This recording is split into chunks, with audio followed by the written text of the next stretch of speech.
जय हो मेरे मालिक, सदा ही जय हो, सदा ही जय हो।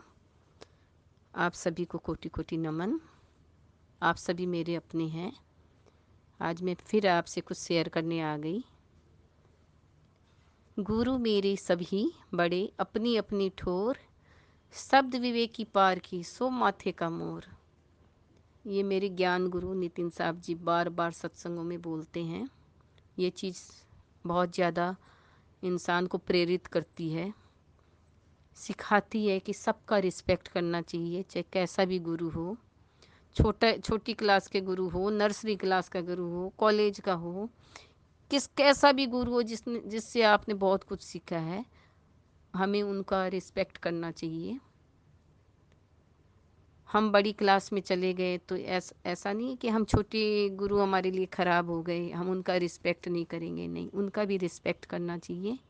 और इसका मतलब ये भी नहीं है कि हमने 10वीं पढ़ ली तो हम 11वीं नहीं पढ़ेंगे। भाई, जब 10वीं पढ़ के 11वीं में जाओगे तो 10वीं क्लास को तो छोड़ना ही भी पड़ेगा और उस गुरु को भी छोड़ना पड़ेगा। लेकिन इसका मतलब ये नहीं है कि आपने 11वीं में आ गए, 12वीं में आ गए तो अगर वो गुरु मिल गया तो आप उसको प्रणाम नहीं करोगे, उनको रिस्पेक्ट नहीं करोगे, मान सम्मान नहीं करोगे। इसीलिए ये वाणी हमेशा बोलते हैं मेरे ज्ञान गुरु जी कि गुरु मेरे सभी बड़े, अपनी अपनी ठोर, शब्द विवेकी पार की सो माथे का मोर। मतलब वो जो शब्द है मोक्ष पाने का, वो सिर का मोर है। उसको पाने का रास्ता हमें खोजना पड़ेगा, यानी हमें ऊंची पढ़ाई पढ़नी पड़ेगी। हम जब 12वीं में आए तो हमें कॉलेज भी जाना पड़ेगा। अब कुछ 12वीं में भी रह जाते हैं, कुछ 8वीं में भी रह जाते हैं, कुछ पढ़ते ही नहीं है, जो नास्तिक हो जाते हैं, भगवान को ही नहीं मानते।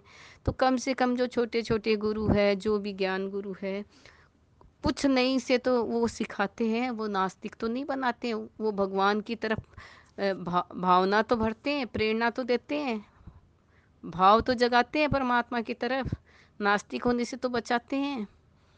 लेकिन भाइयों बहनों, अगर मोक्ष पाना है, इससे कुछ नहीं होगा। इस भक्ति से हमें सुख मिल जाएगा सब तरह का। हम बहुत बड़े इंसान बन जाएंगे। अगले जन्म में भी हमारी भक्ति अच्छी रही, शुद्ध रहे, हम पवित्र रहे, हम बुराइयों से बच गए तो मनुष्य जन्म मिल जाएगा। नहीं तो मनुष्य जन्म बहुत दुर्लभ है, बहुत दुर्लभ है। कितने क्या क्या कष्ट सह के 84 लाख योनि के बाद हमें मनुष्य जन्म मिलता है। उसको हमें ऐसे व्यर्थ नहीं गंवाना चाहिए, उसका हमें सदुपयोग करना चाहिए। हमें खोज करनी चाहिए, जैसे दत्तात्रेय ने की थी 24 गुरु की खोज, उसके बाद उनको मिला था।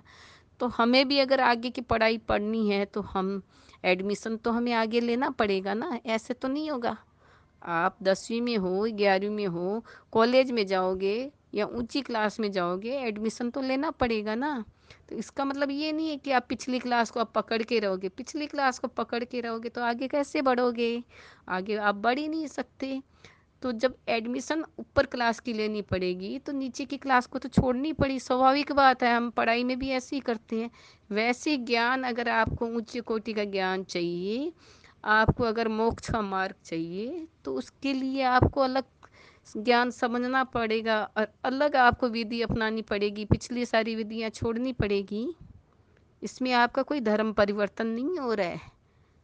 ये तो हमें मोक्ष पाना है, वो रास्ता जानना है। तो इसमें कोई भी धर्म के लोग आ सकते हैं। इसमें मेरा तेरा कुछ है ही नहीं भाई। हमारा मोक्ष पाना है, हमें निकलना है, हमें अपना कल्याण करना है। भाई या मेरा तेरा कहाँ से आया? सिर्फ परमात्मा हमारा है और कोई मेरा तेरा नहीं है। ये तो सराय है, ये दुनिया सराय है, या टाइम पास करके चला जाना है। इसलिए सबका रिस्पेक्ट करना है, सबका मान सम्मान करना है। उस गुरु की खोज करनी है, उस शब्द विवेकी पार की खोज करनी है, जो सिर का मोर, यानी वो शब्द हमें लखाता है, बताता है उसकी क्या क्वालिटी होती है, वो कैसा होता है। इसके पहले मैंने ज्ञान चर्चा में आपको बताया है, आपको कुछ समझ में आएगा। नेक्स्ट फिर मैं बताऊंगी आपको। कल कल फिर मिलते हैं। हमें सबका रिस्पेक्ट करना है, सब अपनी अपनी जगह ठीक है, और हमें अपने बड़ों का भी रिस्पेक्ट करना है। और ये छोटी सी वाणी ना हमें सिर्फ गुरु की ही रिस्पेक्ट करना नहीं सिखाता है। जब हम सब गुरुओं का रिस्पेक्ट करेंगे ना, तो हम अपने परिवार का भी रिस्पेक्ट करेंगे। इसलिए बोलते हैं सत्संग में जाना चाहिए। गुरु चाहे कैसा ही हो, वो आपको मान सम्मान, अपने परिवार में कैसे रहना, आपको जो जनरल नॉलेज है वो तो देता ही है ना। ये अलग बात है, उनके पास मोक्ष का मार्ग नहीं है। वो जितना जानते हैं उतना तो हमें दे रहे हैं ना। इसलिए कभी किसी की हमें निंदा चुगली नहीं करनी है, सब अपनी अपनी जगह ठीक है। तो कल फिर मिलते हैं नए सब्जेक्ट के साथ। साहेब पनगी सतनाम। अच्छा लगा है तो लाइक करिएगा, सब्सक्राइब करिएगा, कमेंट दीजिएगा।